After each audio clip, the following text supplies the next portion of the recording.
ఓం శ్రీ లక్ష్మీ నృసింహస్వామినే నమః. అప్పుల ఊబిలో కూరుకుపోయి బయటకు రాలేకపోతున్న వారికి ఈ రుణ విమోచన లక్ష్మీ నృసింహ స్తోత్రం రామబాణంలా పనిచేస్తుంది. మనం సాధారణంగా రుణాలు అనగానే కేవలం అప్పులని భావిస్తాం. ధన సంబంధమైనవని మన ఉద్దేశం. ధన సంబంధమైన రుణ బాధల నుంచి ఈ స్తోత్రం ఎలాగూ రక్షిస్తుంది. అయితే మనం చేసుకున్న పాపాలు కూడా రుణాలే, మనల్ని వదలకుండా వెంట పడి వేధిస్తూ ఉంటాయి. వీటన్నిటి నుంచి తప్పించుకొని విముక్తి పొందడానికి లక్ష్మీ నరసింహస్వామిని ప్రార్థించే స్తోత్రం ఇది.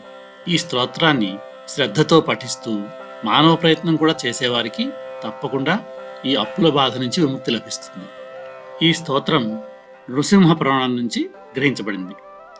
ఇప్పుడు ఈ స్తోత్రంలోని ఒక్కొక్క శ్లోకము, దాని అర్థము మనం తెలుసుకుందాం. ప్రహ్లాద వరదుడు తన హృదయంలోనే శ్రీ మహాలక్ష్మిని ధరించిన వాడు అయిన శ్రీ లక్ష్మీ నరసింహస్వామి మనందరినీ